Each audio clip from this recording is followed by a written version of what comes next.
Hey everyone, welcome back to the Peffly Ranch. I hope you all enjoyed your Christmas break, had a happy new year. I hope you had a chance to spend some good time with your family and rest and recoup from the day-to-day.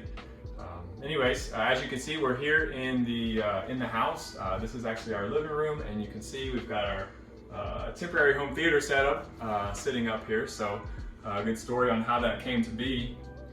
Well, for Christmas, Christy decided to get me the new Top Gun movie, Maverick, which was a really cool gift. And I said, wouldn't it be nice if we could set up the theater so we could watch this? And she gave me permission to set it up for a week, so I thought that was awesome. So me and Tyler got busy setting this up, putting speakers up, the screen, and the projector.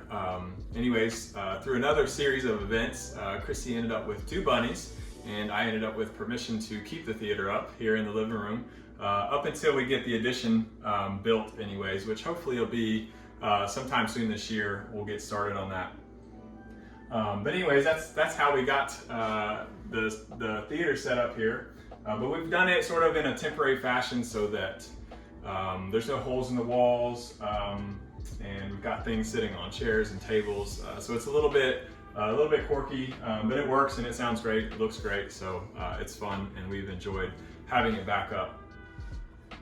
So with the excitement that built through being able to put this theater back together, installing everything, getting it set up, and watching the movie, we thought it'd be pretty cool to show you all the setup, how we got all the things that we got, and go through some of the details associated with the speakers, the projector, the receivers, and all those things. As an overview, we have an Epson 4K HDR projector that throws an image on this acoustically transparent screen that is a do-it-yourself screen that I built. We've got Paradigm speakers in a 7.2.2 setup, which I'll go into later. We've got 2 12-inch subs, one in the back corner and one in the front. We process everything with Denon audio-video receivers, and there's 2 of those back here, and then a Panasonic 4K Blu-ray player for the content that we're watching most of the time. The cost associated with a system like this would typically run upwards of 5K, all the way up to 10K. But I'm never comfortable spending that kind of money on, especially on hobbies and things like this. So being budget-minded like I am, I buy things used typically. So all this equipment in here is used from different deals that I've gotten to get me to the setup that I have now, from the speakers, projector, receivers, and everything. And then the screen, like I said, we just built that ourselves. So the cost associated with what we have here is about $1,500 that we have in it all up, which is really cheap for a setup like this. We've got about $500 in audio equipment. We bought several package deals from people for subwoofers or speakers or receivers, and a lot of those package deals came with other pieces of equipment that we sold off. So some of those sales offset some of the purchases, so we came out pretty good in the end. Projector was about $1,000 used, and then the screen, all the materials to make the screen was less than $100. So all up about $1,500, which is very reasonable for a setup like this. Some might question, whether they want a projector system in the house. Most people that have a dedicated room for home theater can get away with having a projector. Some of the drawbacks of that is of course natural lighting. If you have windows in the room, it makes it harder to project a good bright image. The light will wash out the image. So with this in here and all the windows around, we are subject to watching things or using the equipment or the projector at night only. So unless we black out the windows, which we've done at times, but that requires a little more effort. It'd be nice. The other benefit to having a projector is the large size. So we wanted something big, immersive, something that you could be a part of. So the projector is able to throw a big image out here, and it really gives you that experience of being in the movie, not in the movie, but being a part of the movie, if you will, or part of the experience. Where a TV, most of them are smaller in size. I know they're getting up to like 85 inches, but an 85-inch nice TV is very expensive also. So that wasn't on the list of options for this setup.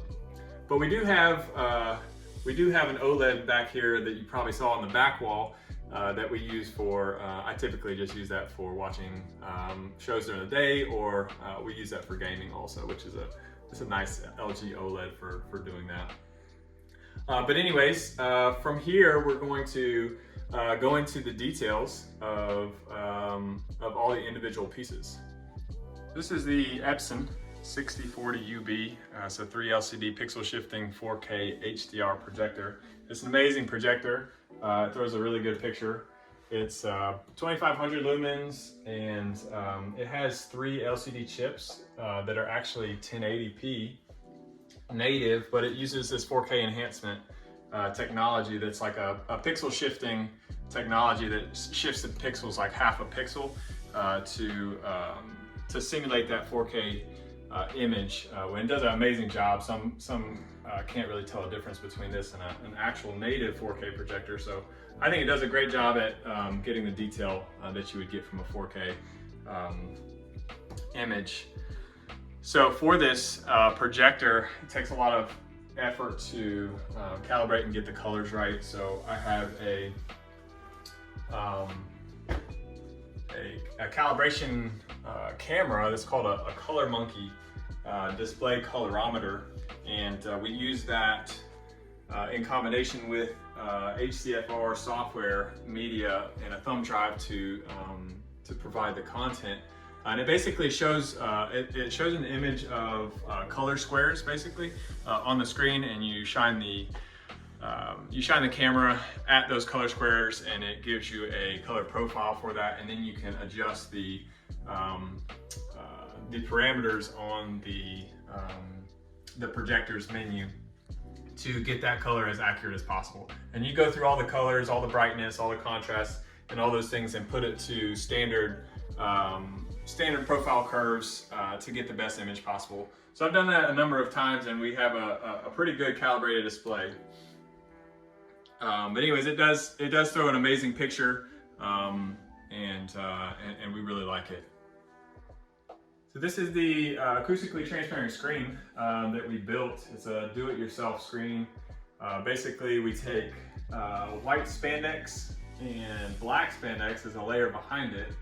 We stretch that over a wooden frame. We built the wooden frame out of 1x4 wood, and that's basically in a rectangle, and then there's some support bars across the diagonals, the corners here. And then we staple those spandexes on the back, stretch it around, and then we finished it off with this velvet, black velvet around the border. So that's pretty easy. It wasn't too bad, but like I said, I think all up cost was less than $100 for that.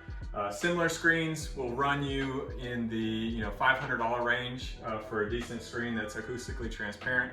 And when I say acoustically transparent, all that really means is that sound can pass through the screen. So that's important for me, because I like to place my speakers behind the screen to give the effect of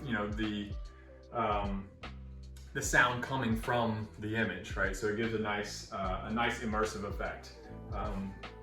But we've got basically the right speaker here, the center channel here, and the left speaker here, right behind the screen. So acoustically transparent, like I said, just means that the sound can pass through. So that's why we have to have that.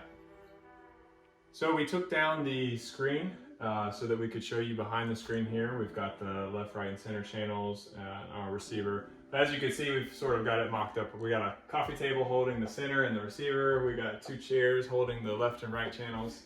And then the 2 heights channels up there are just sitting in boxes, they're actually pointing into the walls, but not recommended, but it actually works for this setup.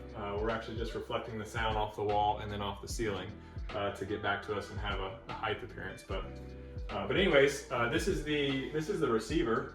It is a Denon X3600H, which is a Dolby Atmos 9.2 channel amplifier and 11.2 channel Atmos processing receiver, which is capable of amplifying 9.2 channels or 9 channels for speakers, and then also capable of processing full 11 channels to get the full Atmos setup. But anyways, this has 4K pass-through, so it works well.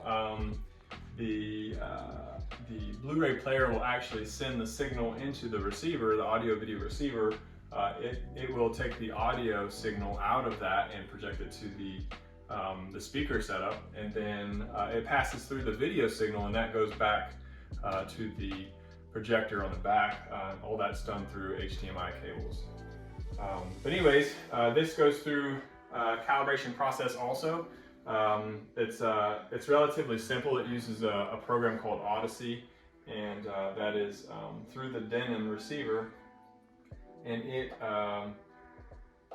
with a microphone set back in your listening position, it will go through a test tone on each speaker, and it will calibrate for room reflections and sound parameters, and then it uses its software to come up with the optimal settings for everything. It does a great job with that. So after an Odyssey equalization, it sounds great.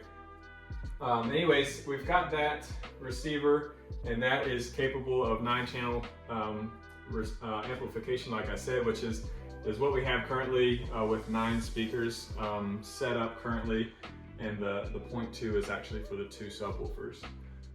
But we've got seven base layer speakers and then 2 height speakers, so that's 9 total channels currently. But in the full theater, when we get it set back up, when we get the addition done, we'll have 11 total speakers,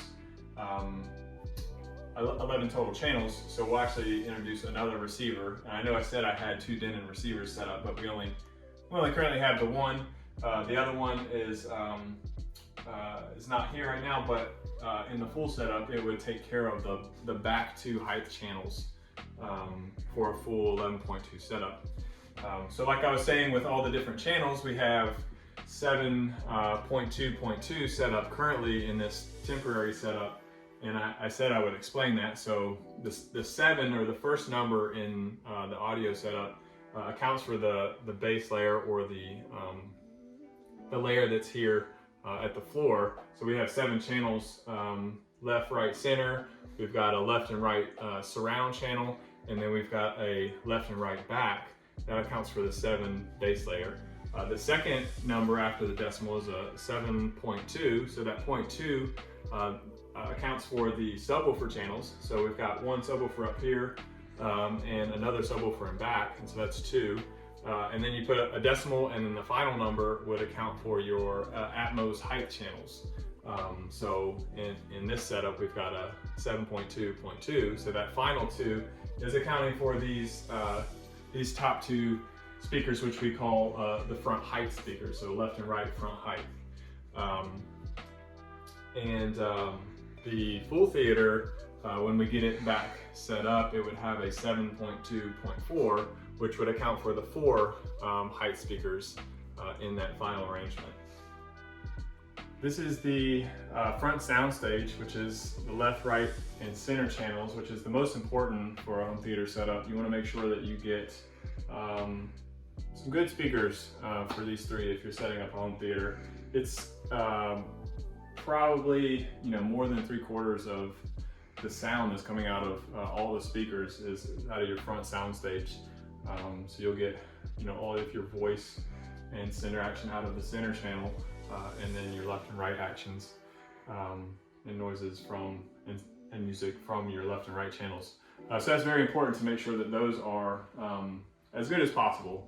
Right, so if you're gonna budget for all your speakers, keep the largest majority of your budget for the left, right, and center channels. Anyways, this is the Paradigm speakers that I was talking about. So I've got all of these are actually Paradigm speakers, which is a good speaker company. They're out of Canada. These left and right channels are the Paradigm 11 SE MK3s, which are older, but they're a very nice tower speaker.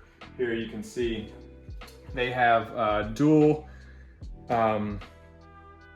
8-inch woofers here, and that's for the low range.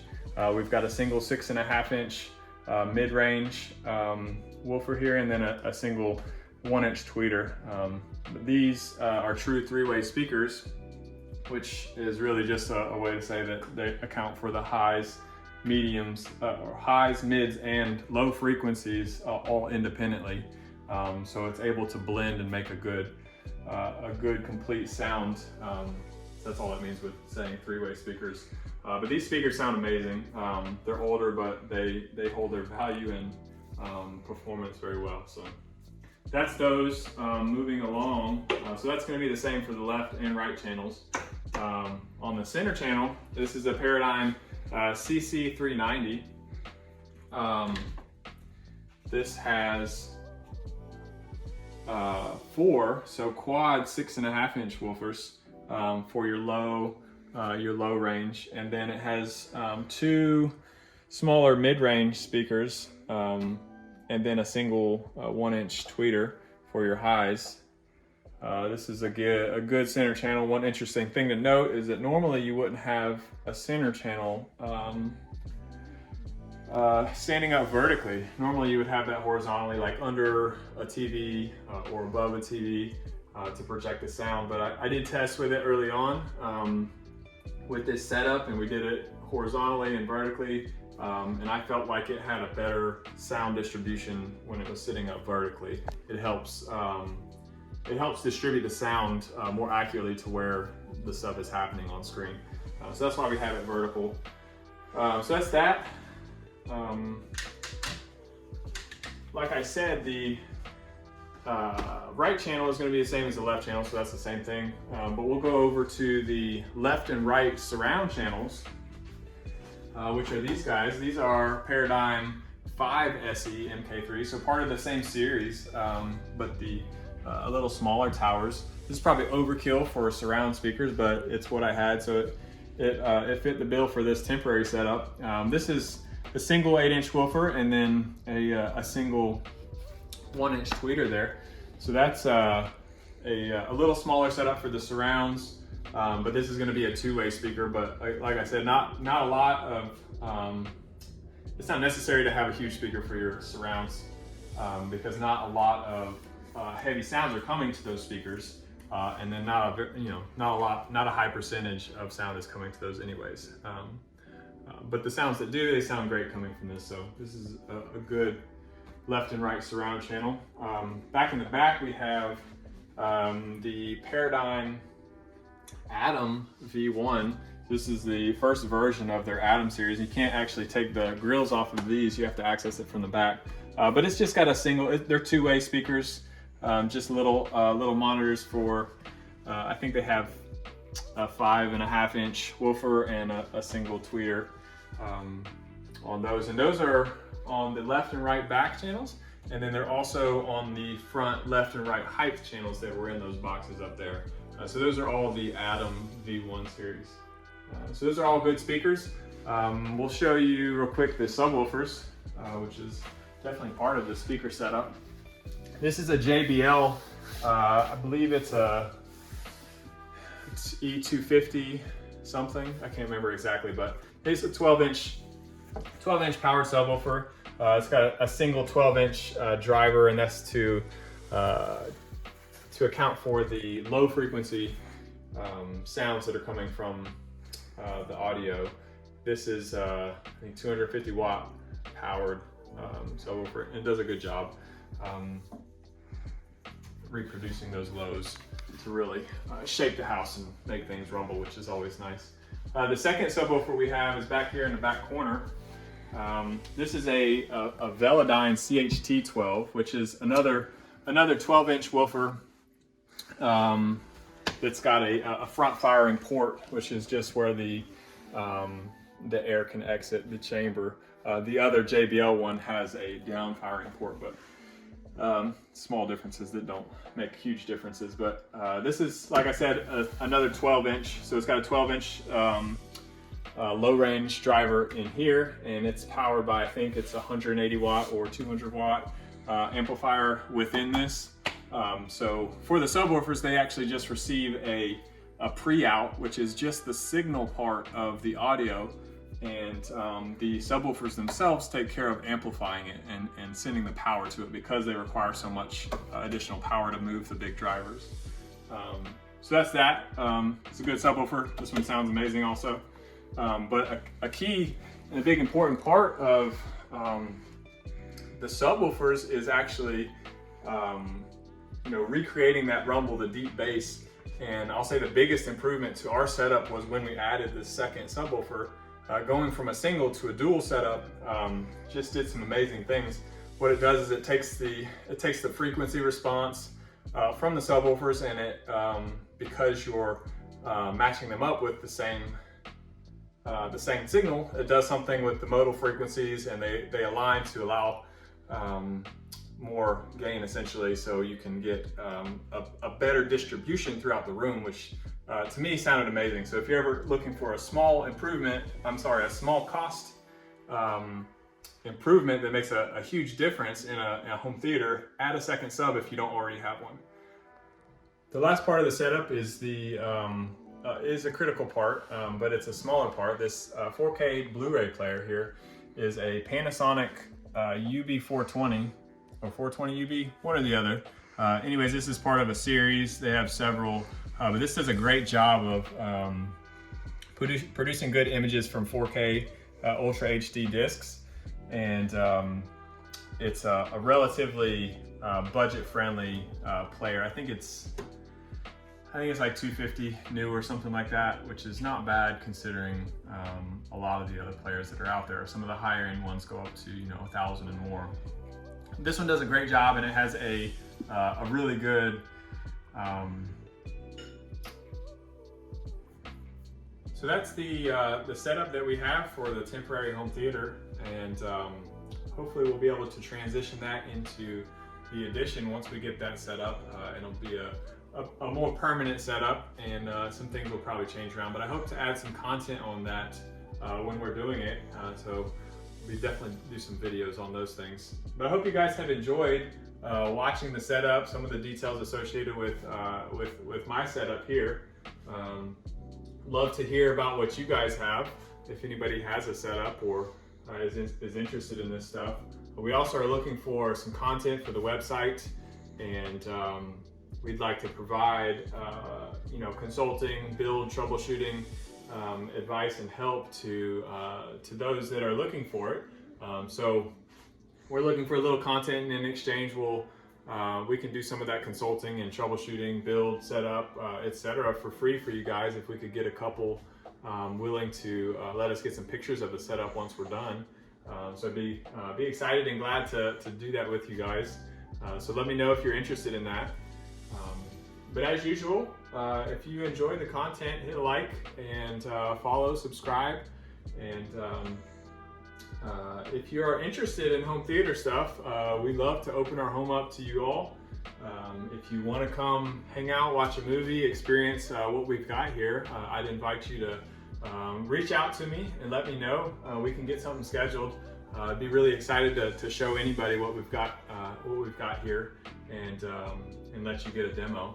So let me know if you are, and outside of that, just be on the lookout for the next video.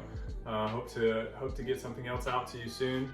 Probably be doing the road entrance fence and sign here soon if the weather cooperates. So thanks guys, enjoy, God bless.